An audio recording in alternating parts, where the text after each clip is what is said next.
you got? Okay. It's to the flag. United States of America, and to the republic for which it stands, one nation, under God, indivisible, with liberty and justice.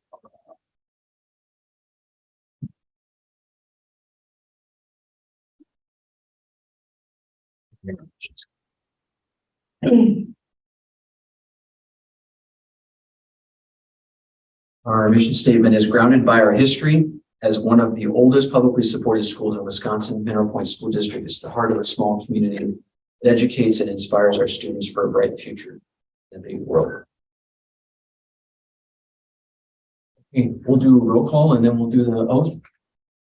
All right, Mitch? Okay. Aaron Bush, Here. Dunn, Here. Harris, Here. Meissner, here, Johnston, here, Joking, Here. Okay. So today we're going to take the oath of office for the newly re-elected school board members, Andy Bush and Joni Heisner. So you guys want to just stand and read the oath of office together? should rehearse.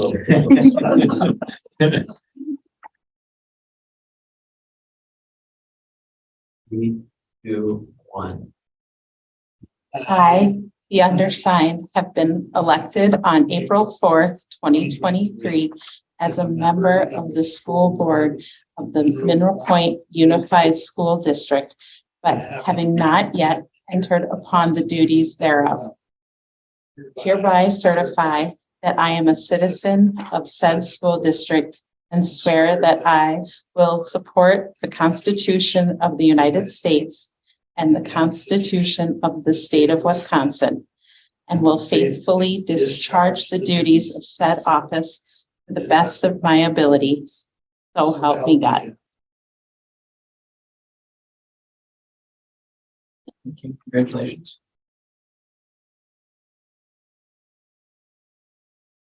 You can sign Angie as a notary public. So I need to wait until you're hovering over me. Go ahead.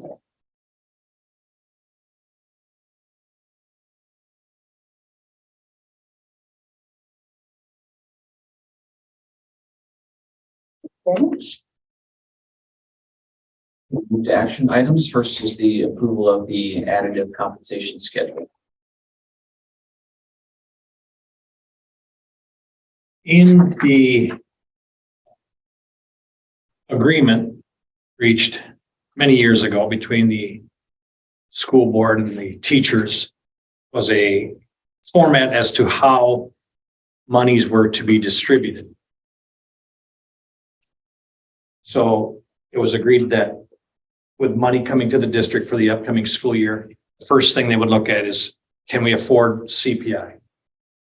And that's kind of an, for computer programmers, it's an if then. If we can afford CPI, then we'll look to pay steps. If we can afford CPI and steps, then we will finance a lane change. If we can afford all of those things, then we would do credit reimbursement.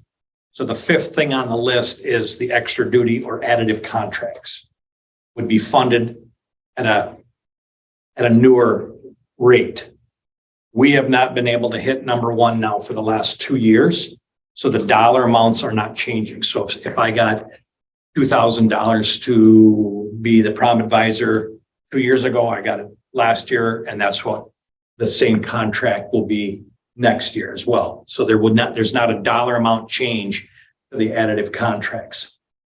But we would ask that you approve them, kind of basically being held harmless at this point in time, so that we can include those as when we start rolling out the teaching contracts for everybody. And we have additive contracts from elementary yearbook to middle school homework club and student council advisors to high school. And that in high school, obviously, it's every sport that has a coach, every event or every extracurricular, co-curricular, FFA, Skills USA, FBLA, National Honors, all of those things have a compensation level. And again, the dollar amounts are not changing. So if it was $140,000 last year, it will be $140,000 again next year. That dollar amount is not changing. We would just simply ask that you would approve moving forward with that same figure for the additive contracts for the upcoming school year, the 23-24 school year.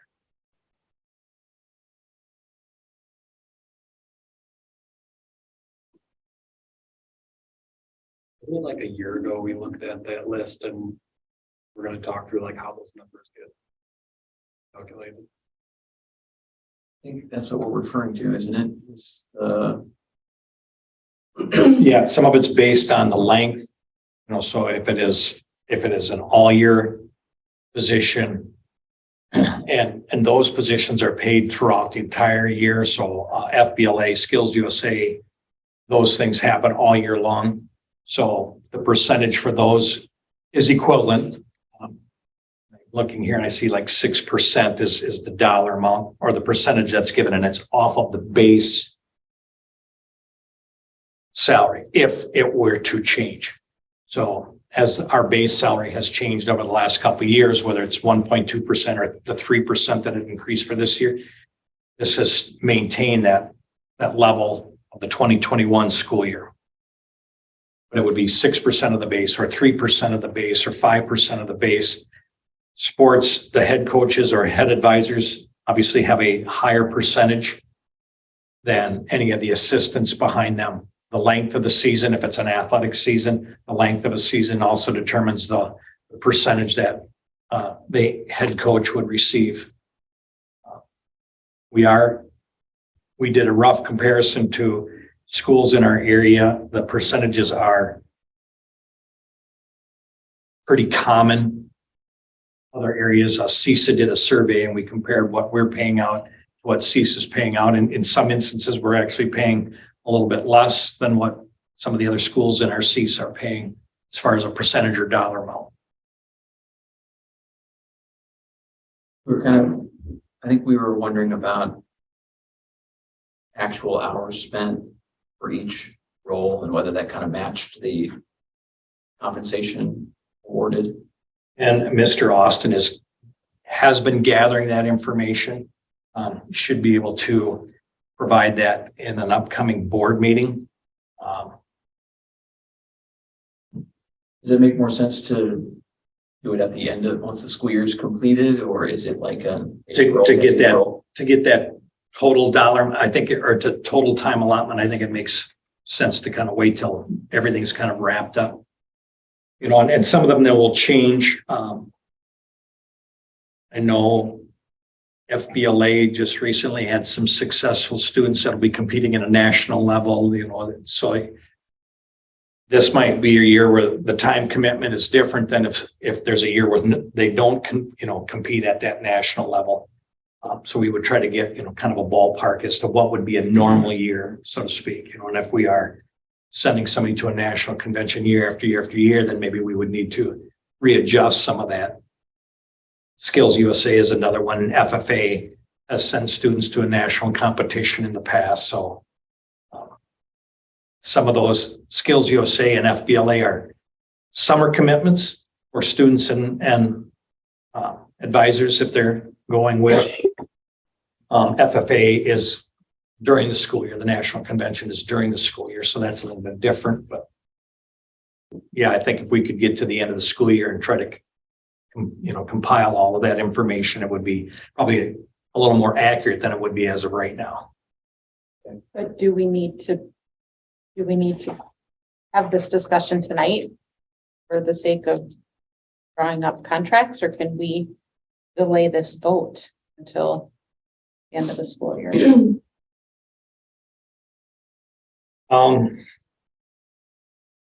I guess you certainly could delay it. As I said, we, as an administrative team that has looked at the comparisons around our CISA schools, we feel we're in line with what everybody's offering as far as an equivalent position. I mean, FFA advisor in Darlington and FFA advisor in Mineral Point are getting a similar percentage. It might depend on what they're basing their pay off of versus what, what percentage we're basing ours off on, but we feel we're very comparable and being very fair in that capacity. So I would recommend we move forward and approve those contracts so that we can prepare them and send them out. But if you wish to wait, I mean, these are contracts that do not roll basically into effect until the start of the next school year. We have football, volleyball that would start in August. So we would want to make sure we have, and if that's the case, then I would look at an intent to continue to support those positions so that people realize, if I'm the head football coach, I don't have to worry about, am I getting a contract for next year or not? Those kinds of things. Can we approve it that it's gonna be no more than last year, but we're still got the numbers? Yeah, I mean, I guess the question I would have is if we approve it tonight and then we review an audit, say in June, can we take action to modify the contracts for the start of the 23-24 school year? Or would it not go into effect until we come to this issue again next April? Go ahead. I would say even if we could modify a contract, modifying a contract down is a very negative experience for the employee. Right. So if that's the case, I would say we eat it and we don't make a change until the following year. Would be my recommendation. Mhm. Would it be possible to modify it before August if they're approved now, theoretically? Yes. Okay. You do run the risk of somebody saying, well, this is less than I did this job for a year ago. I'm no longer interested. Yeah. Right, I understand. But, and just to clarify that, it's not a dollar. Well, I mean, it's not a dollar amount, it's a percentage. Right? The Percentage of base? The dollar amount is based off of the percentage of the base from the 2021 school year. So there is a dollar amount attached to it. So, I mean, with CPI or part of CPI every year, that No. changes the base, right? no, Change the dollar figure. that's how, Okay, so If- it's a hard number that's frozen. in Based essence, on yes. 21's base. Correct, because we couldn't afford all of those other things to get down to, okay, can we adjust the additive? That's the fifth thing that gets funded. We have not been able to get to that. So the dollar amount, the base number has remained the same based off of the 2021 school year. So we do know it's 3% of that number. This is what that equals as a dollar amount. So it is 140,000. It's the exact same hard number. Yes. as last year. Yes. Okay. And as Angie said, it has been for 3 years in a row. It's something that probably needs a little deeper dive by the board.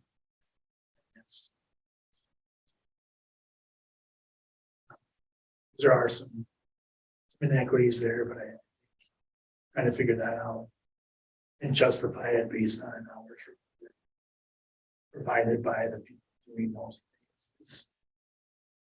And then we're also, at some point the job is worth so much, and then there are people doing more than expected. I don't know if that's the right gauge either. I think we just want to make sure that we're being fair and equitable. No one club is at 6%. They do roughly the same thing. The only other thing I had mentioned to Mitch was potentially if there's going to be a school play every year, continue something potentially creating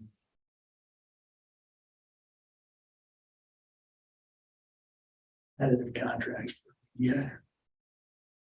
if someone were to leave that position, we're trying to fill it, we're not trying to fill it. The position isn't assumed to be taken for granted as opposed to additive. So those are we kind of have that conversation. That's now we're as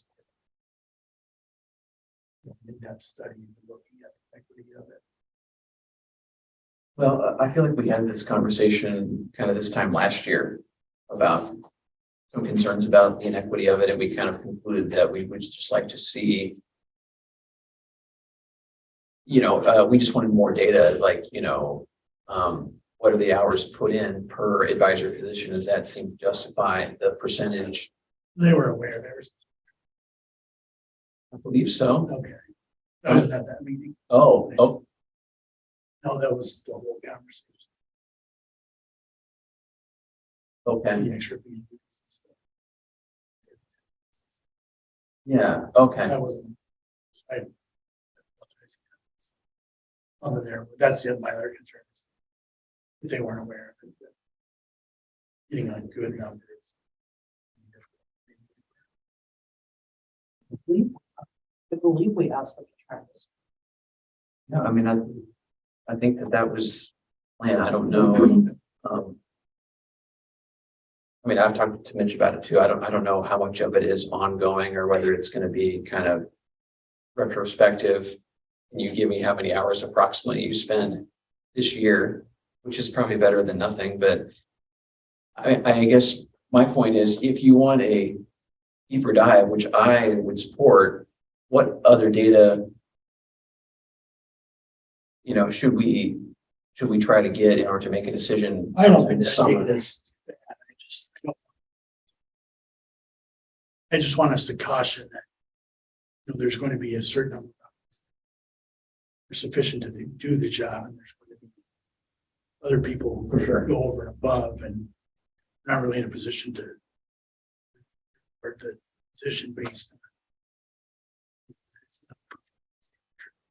Mhm.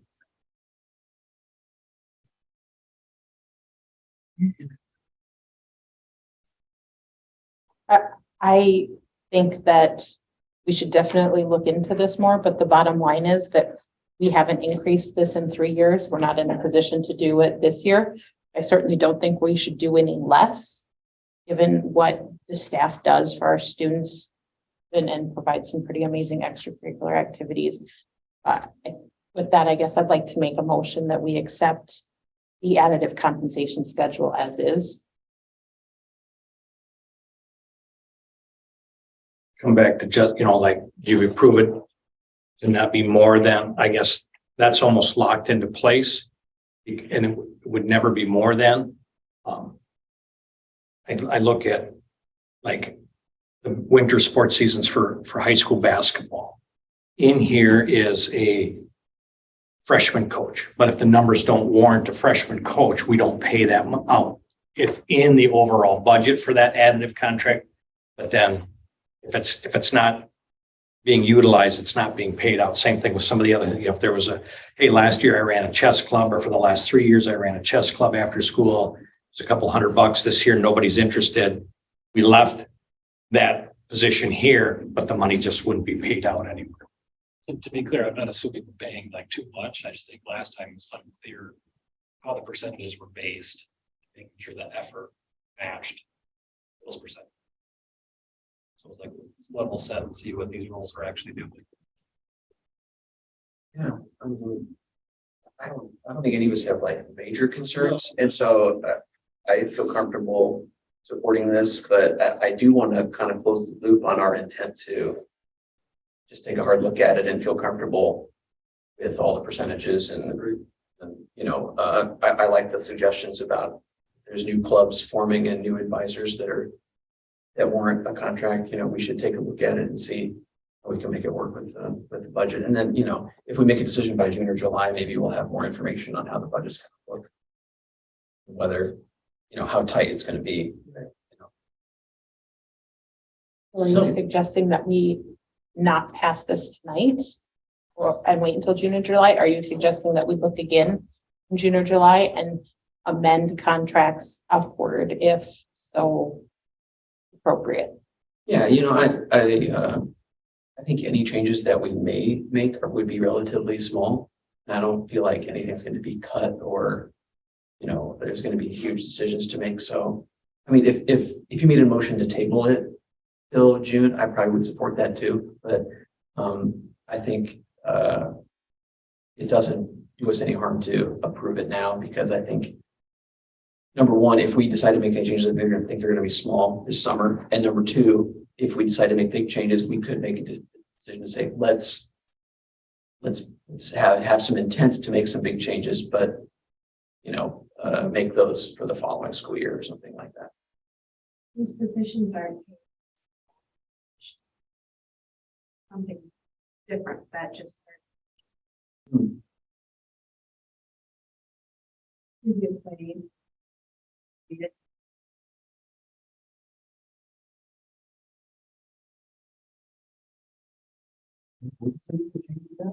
No, I don't remember that. Internally, no,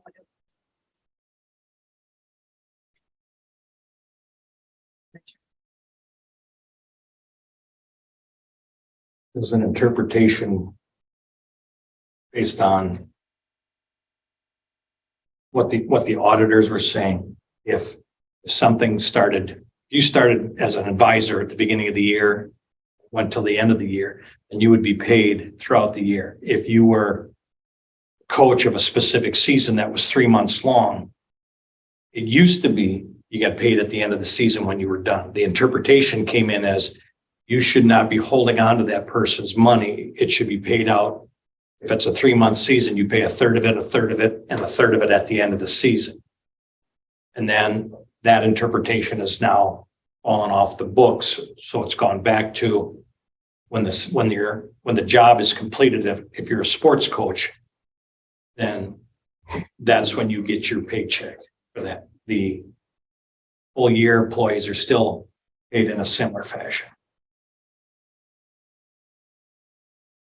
You're saying that as a factor? Are you saying that there's some dissatisfaction with that? no, I'm just, you're talking about if things change. I mean, it really wouldn't make any difference to any of the contracts because nothing paid out prior to potential change.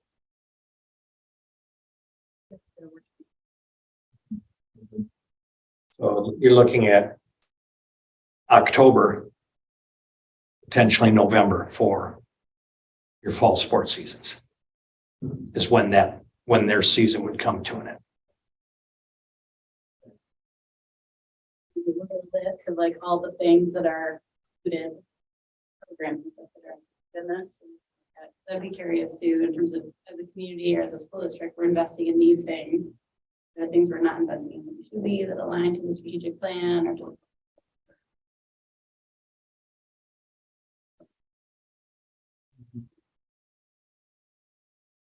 You have a list or a spreadsheet or something? Yeah, I can redact the names and just give you the position and then the percent and the dollar amount attached to it. It might be good just to put a link on the agenda in the board book so that once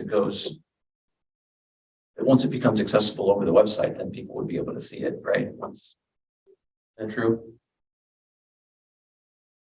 Yeah. Okay. And then second to her motion. Rachel seconded. Oh, I'm Yeah. sorry. And then do we intentionally put this on an agenda in the summer so that we actually do the deep dive? Yeah. I mean, my thought is June, but I think it would make sense to do it in like a personnel committee first. Mm. What do you think, finance? I think personnel probably first. To join.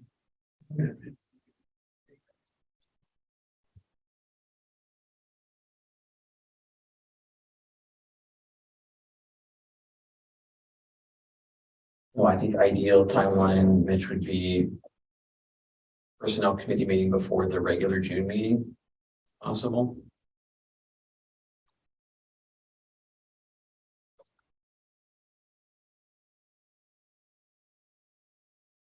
So will, with graduation being the 26th of May, that give our administration much time to gather and finalize and compile those numbers for us, or should we push it until July? Let me talk with Mr. Austin to see how far along he is. And that will better gauge that. And that's a good point that May is going to be crazy with graduation on the 26th. There would be 2 full weeks. June 12th would be that board meeting.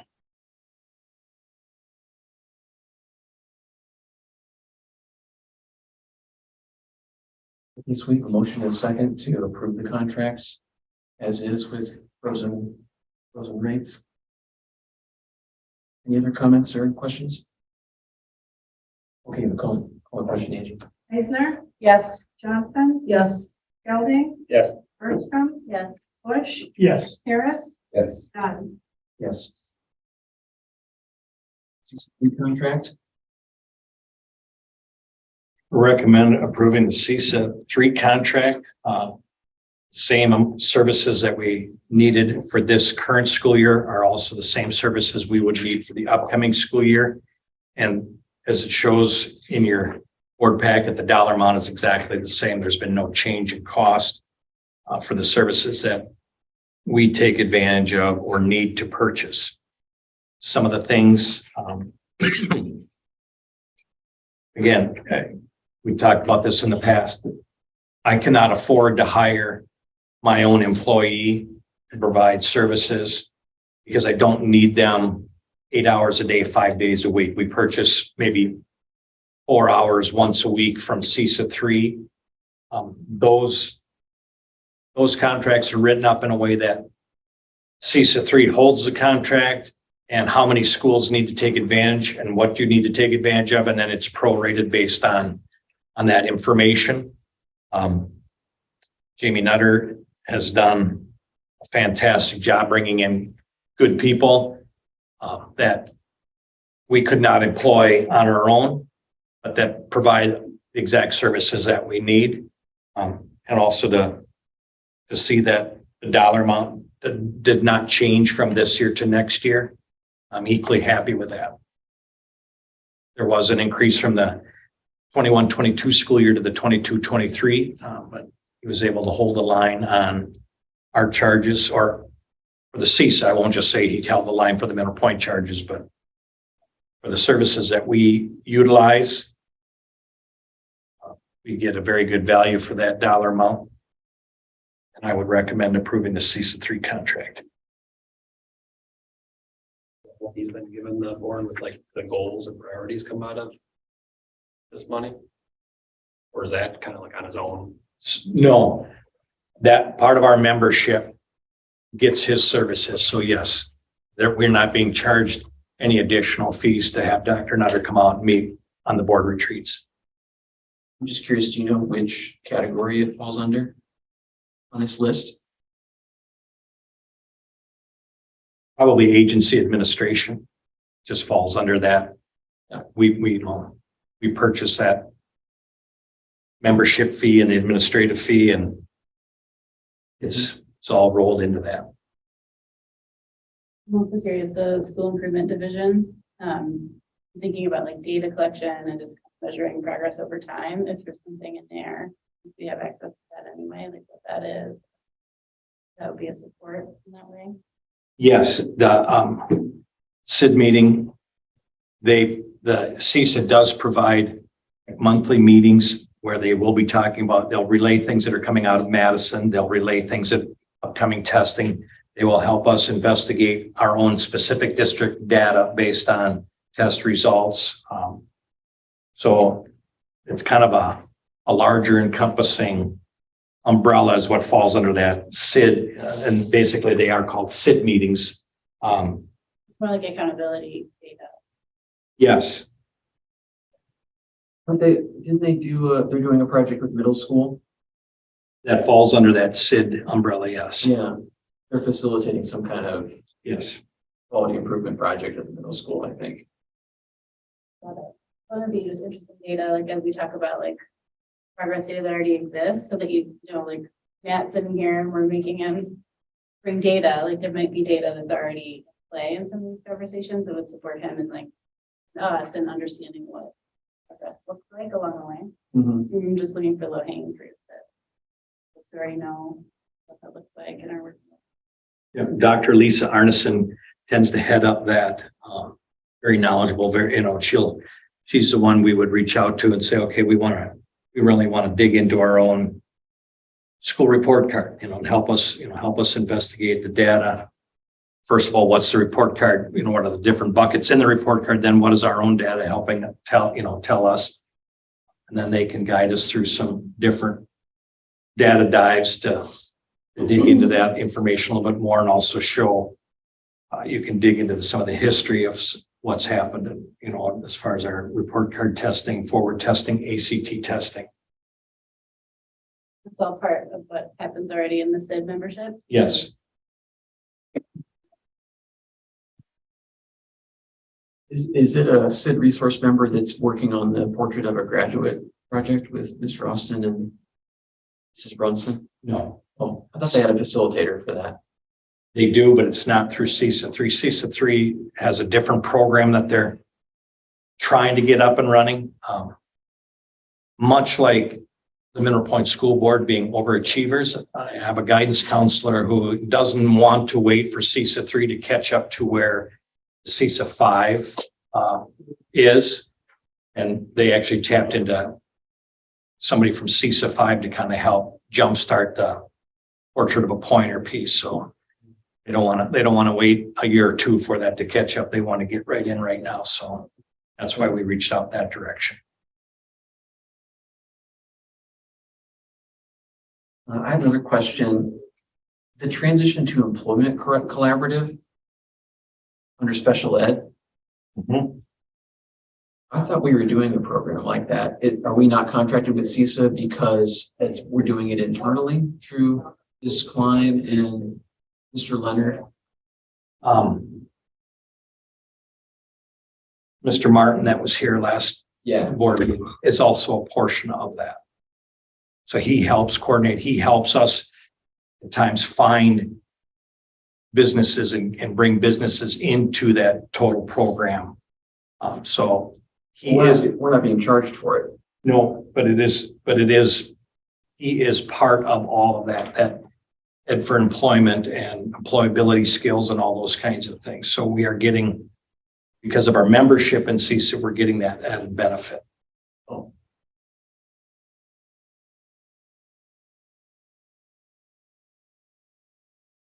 Okay, well, help me understand. I mean, it says it's a $4,000 added fee. But yet it's not under our. And if you see it in parentheses behind that, it also says new. So it's a brand new program that we're not taking advantage of. We have in place what we feel is important to us in our youth apprenticeship, all of those other components that we have is already part of what we're buying. We're not buying a new program. Got it. Because we've developed our own program. We developed our own program. In essence, yes. I mean, through CISA's cooperation. Again, Okay. Mr. Tom Martin helps kind of oversee the CISA side of that and help us pull all those things together. Everything in the middle here are additional things that we could purchase in our contract. So if they're not transitioned into the right-hand column, we have not purchased them. So we feel we do not need that particular program based on what we already have. So there's some things that are happening at the base level Correct. as far as our membership goes. Like we get a little bit of this or a little bit of that, and we have in the past. Yes. These are extra things that are more specialized. Correct. Yeah. Correct. And then who determines what we add on and what we don't? The administrators, Uh-huh. we meet and go over the contract. And, are there things that we no longer need? Are there things that we need in place of? Are there things we need to add on? I believe the most recent add was you look under the special education division down at the bottom, the hearing component. That was a recent add-on due to student needs, IEP driven. As we get new students who might move into the district mid-year and we need to add on then. Like if we have students who need OT that we just cannot provide, do we then pay CISA a prorated amount for them? If we needed to purchase something like that, yes, the answer is yes. And so that option is available. Yes.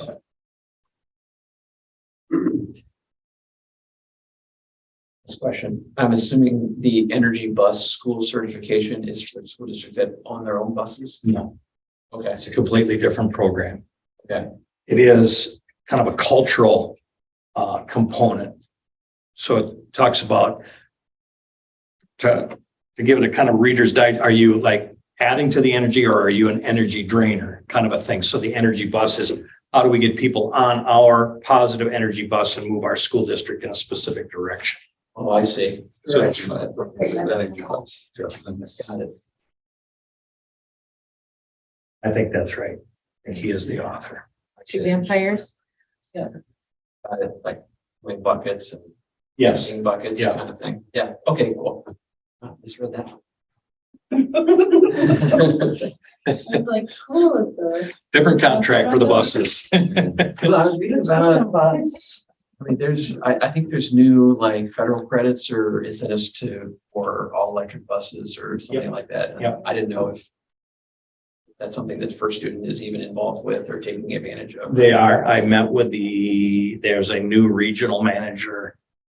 We've had that conversation and we're still not in a good place for something like that in our rural areas. Just like an electric car, you're only talking about so many miles. And Not enough chargers. correct. Did you all receive the email this afternoon at 3:46 that we sent out? Stating that a bill would let school board members be volunteer bus Yes, I drivers? did see that. That is, no one should let me drive a bus. I made Justin aware. That was rolled in that first motion when you all said aye to that first motion. You also agreed to be volunteers. Software. Yeah. Thanks, boss. Yeah. Okay, I'll take a motion to approve the CISA 3 contract. Make a motion to approve the CISA 3 contract. I'll second. Any other discussion? I'm just curious, Mitch, are these like hyperlinks right here that give more information on what's all included in those things? They may. I get a paper copy. I don't get a hyperlink. I get a paper copy sent to me, so I can ask if they are. And Yeah, they usually have other stuff. if you go to CISA 3 website, Did you go to Danielle? Was this email to Danielle? yes, I believe it I was. think it is hyperlink. It does look like it. I have a digital form on the agenda on the board book and they're not hyperlinks. I'll check on It the could be a website. PDF, yeah. Okay, let's call a question. Kilday, Yes. Bergstrom, Yes. Bush, Yes, Harris, Yes. Eisner, Yes. Johnston. Yes. Dunn. Yes. Okay, next is the approval of the SWEEP 1 and 2 contracts. We'll look at the summary of what SWEEP contracts are.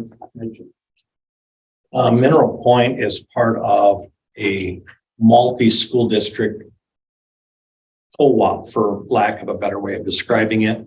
Our membership fees, which are very minor, give us access to pieces of equipment, again, that we couldn't afford on our own. And it would be something that we might buy and use once every 2, 3, 4, 5 years.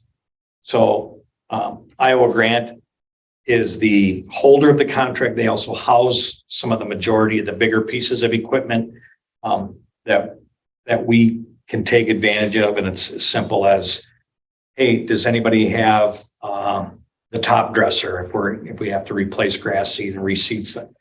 No, it's free these 3 weeks. Okay, I need it for these days. They also have a trailer, so we just have to take a truck down, hook up to the trailer, pull it here, be able to use the equipment, and then take it back. Or somebody else may say, hey, are you done with it? We're signed up for it. Next, we'll just come to your school, pick it up and take it to our school. So there are several schools that are part of this. It also allows for purchasing of more volume purchasing of products that we might be able to get hand towels at a cheaper rate or whatever kind of cleaning products at a cheaper rate because it is much more of a bulk purchase. You know, I can buy 10 or I'm part of 100 and I save on my cost of my 10 because I'm part of the 100. So we have been a part of both Sweep 1 and 2 for many years. And it's basically, we're talking about a couple $100 as the agreement for both contracts. Again, a very worthwhile, valid organization for us to belong to. Prior to all the wonderful health things Sweep used to put on, like a kind of a training thing, they would bring in different vendors with different products and hey, everybody uses this type of floor cleaner. Let's have that vendor come. People can see the newer model, get trained on, ask questions about, hey, mine does this and whatever. I think the hope is that they're going to go back to that now as we move past the health concerns or whatever. And that's part of our membership also pays for that. I know one of my early years here as a building principal, we actually hosted that here at our school. It's like, hey, you can use this to clean your restrooms. You can use this to clean your gym floors. You can use this to clean your, gymnasium or hallways or whatever. This is some equipment for outside, and it just kind of a learn and preview potential products that the group can then decide, okay, is this something we wish to purchase as our Sweep co-op? So what I would recommend approving both the Sweep 1 and 2 contracts. Make a motion.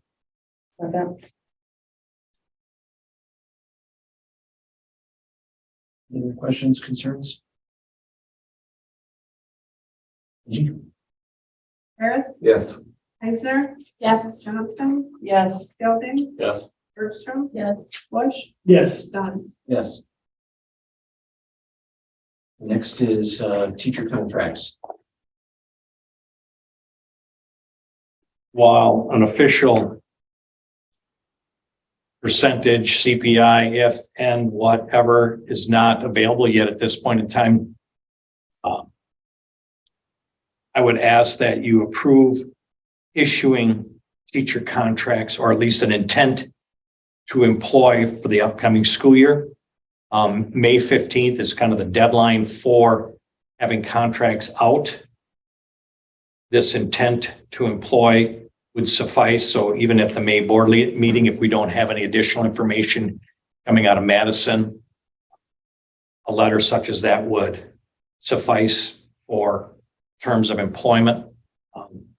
Every teacher holds a contract that says not to be less than, or it cannot be paid less than the current year.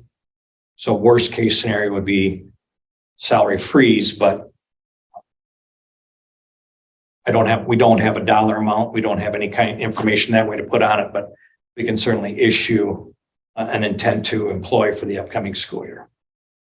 If we were to do that, how would you go about communicating this to everybody so they understand what the situation is and what we're waiting for, from the legislature? How do you approach that? I would try to do the same thing that I did earlier this school year when I met with all the middle school, high school staff, and then met with all the elementary staff and talked about one of our earlier conversations around what does a 1% pay raise look like?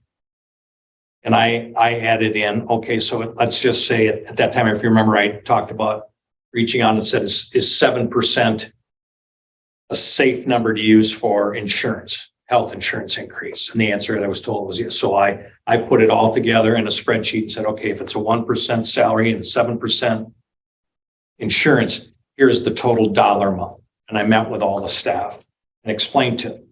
I said, this is not necessarily what the board intends to do, but just so that you're aware. I said, I'm not trying to hide any information.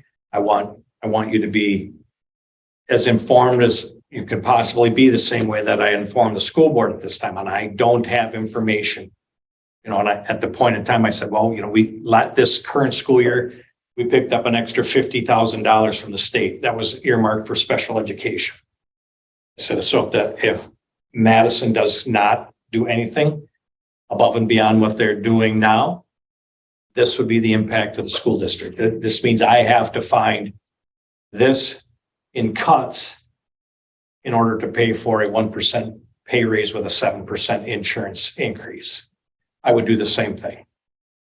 Continue to do the same thing, and conversations I have with you as a school board is same conversations I would have with the teaching staff and support staff to say, this is the situation, this is the dollar amount, this is what we're looking at. In my ignorance, but you know, what we're talking about with these contracts applies to the 2023-2024 school year. Correct. And we don't have the ability to go to referendum if that deemed the solution until April of next year. That would be for the 24-25 school year. That is So we correct. kind of have the money.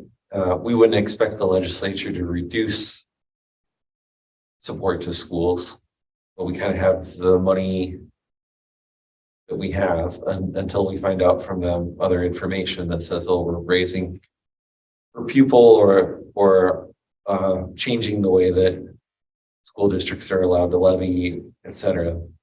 Correct. So we basically have the number then for 23, 24, sort of the low bar number. And, you know, we're figuring out how to meet that. Okay. My understanding of it is by approving these contracts tonight, we're saying you have a job for next year Right. here at the district, and you won't get paid any less than you got paid this year. Right. That's really all we're guaranteeing tonight. Right.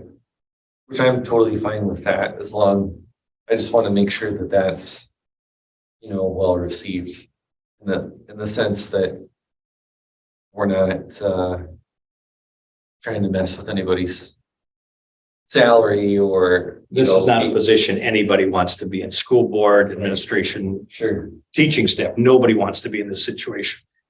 But again, as I said, I'm trying to be as honest as I can with the staff when I say, I don't have a number for Madison. And if the number is zero, that's what I have to work with. We don't, part of the message is we also don't want to lock it in and sign a set in stone contract, because if the aid is raised a bunch, you know, Right. or the mechanism's changed. If the revenue limit authority were to be removed, Right. that allows you to make some decisions, you know, as to, it changes the amount of money available to the school district for supporting services and employees. If that's not raised, then there is a limit. You know, is there a per pupil increase? Is there a special ed increase, which then allows us to transfer less money from Fund 10 to Fund 27, from regular ed to special education funding? You know, if that provides more money for Fund 10 staffing and programming and things like that. So those are all the things that are up in the air right now. I'm fine with the idea of saying you've got a job, you know, and it'll at least be what it was last year.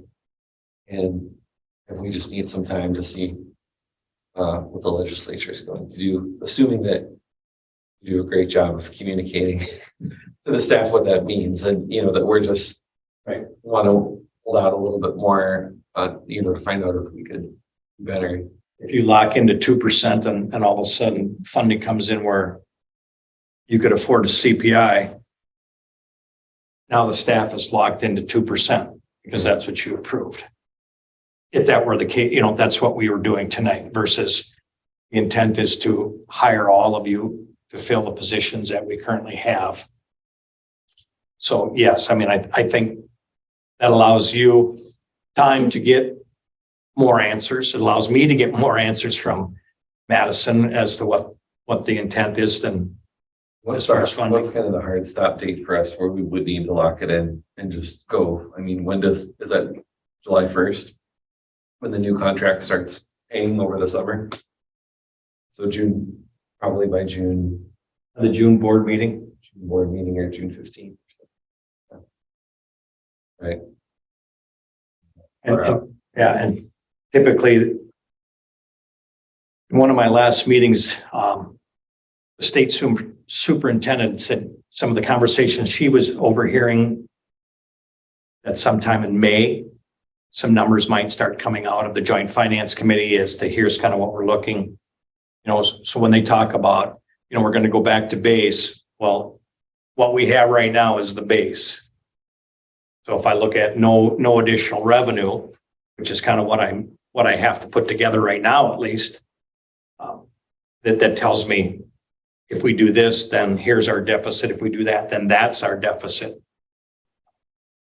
And I will do the best job I can trying to share all that information out. A lot of times, the message isn't always well received because it's not the message I want to hear either. I want to hear it's going to be 8% and then you're going to make up any difference and it's going to be this and that. And I've tried to be honest and say, I don't see it. I don't see how Madison comes in and says, well, we have all this, surplus. We're going to give you all the money you need to make up for whatever you couldn't pay last year and make CPI payment this year and give you what you need per pupil. And I just don't see that happening. And I would love to be disappointed because they do that, but I just don't see it happening. It would be helpful, and invite Aaron and Andy to the meeting to help explain the board's perspective. Well, it does feel to that point. It does feel important to know, like for staff to know, it's not just any pinching for the sake of it. Like if legislators don't make decisions that create more funding for our schools, then school boards don't have a choice. If there isn't money to draw from. I think there's something in that message that matters. Like I would want to know, not that I'm being undervalued, it's that there isn't money right now, and the people who are undervaluing me are the people I voted. That I can have some say in or feel fine about that. Like that's fine. I get why they're not. Then they're not helpless in the process. There's not this mysterious thing happening in the background. It's not mysterious. Like we have representative democracy and we decide who makes our financial choices. I feel like I'm lecturing. It matters. That message matters, or people feel like they keep doing. When I met with the staff, I said the 1% CPI, the 7%, that was a negative $220,000. So if we get nothing out of Madison, that means if this were the case, if this is what the board said, well, yeah, we're going to do this, we don't want to. And I don't know how many times I said the board's intention is not to give you a 1% pay raise. But if that were the case, this is the dollar impact on the school. If I have to find $220,000 to cut to get to that number, to give you a 1% pay raise and cover a 7% insurance hike. $220,000. I said, now coming into this school year, I say this tongue in cheek, it was easier because I knew, okay, we're only going to get $50,000. I wasn't waiting on anything else to try to put the budget together. I knew this is the dollar amount I have to find cuts for, and we made those cuts to get a balanced budget. So again, this is not what the board wants. And I said, if you are so inclined, if you have connections, and I had a couple staff members who did have connections to some of the representatives and senators in this area that said, please share with me some information. I shared it with all of you. I shared it with all the staff, and some of them did reach out, write letters, send emails, kind of relating that this is our situation. This is what we're looking at. So they have tried to send that message or help at least send that message. So I can continue to do that as they wrap up their last hearing, I think it was in Minocqua or, now they'll go back and put pen to paper. Everything I've heard is talking about how education was well represented at all these meetings, but that doesn't necessarily translate into action out of the Joint Finance Committee meeting, but I would certainly do that. I'll make a motion. When we had similar conversations last year, A few of the teachers or a few of the staff had made the point that that they felt that they were bearing an undue burden, that the community should help bear the burden of supporting the school if we weren't going to get the support from a state level. So I think that we're going to hear that again, those comments again about if we're not getting it, then go to referendum. And I think we're all there mentally at this point that our only path forward if we don't see some sort of different funding model. And I shouldn't say we're not all there, but I think we're all aware that that's a potential reality. Okay, I'm done. Motion away. Okay, I'll make a motion to approve the teacher contract.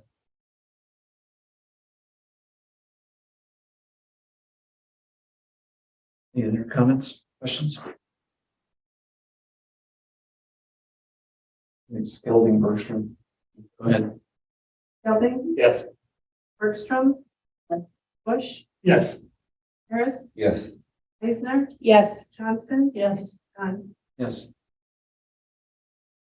Next we'll go to employee services and approve a resignation and job posting.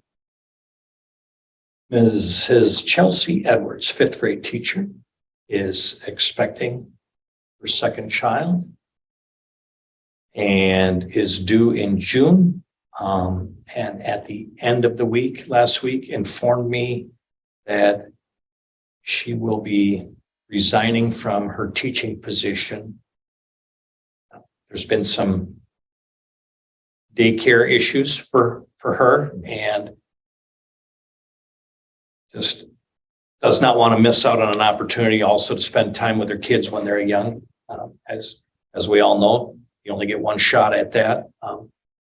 And was very thankful for the opportunity, very complimentary of the school district and the school board, but wanted to inform me that she would be resigning at the end of this school year.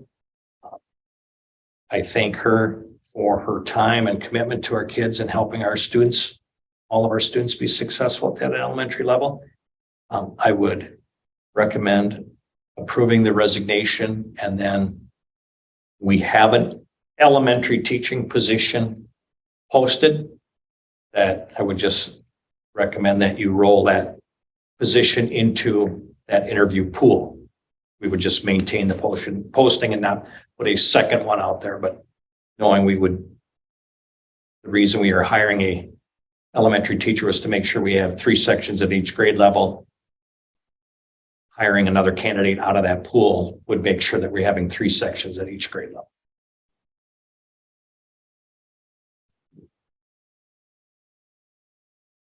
Make a motion to accept the resignation and hire a second elementary school teacher from our current.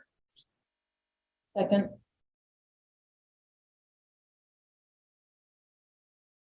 A follow-up question. How long had Ms. Edwards been with us? 6 years. Sorry. Okay. 5 years. I was looking at.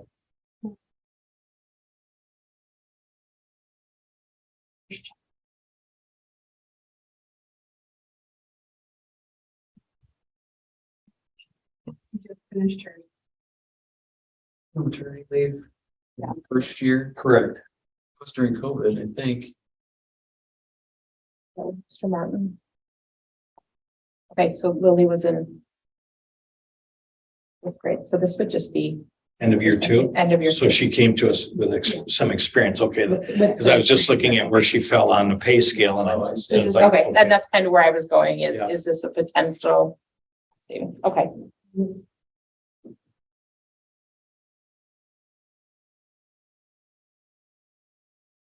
Okay, we got a motion and a second. Bush, Yes. Harris, Yes. Eisner, Yes. Johnston, Yes. Gelding. Yes. Bergstrom. Yes. Dunn. Yes. Okay, we have nothing for closed session, correct? Okay, I'll take a motion to adjourn.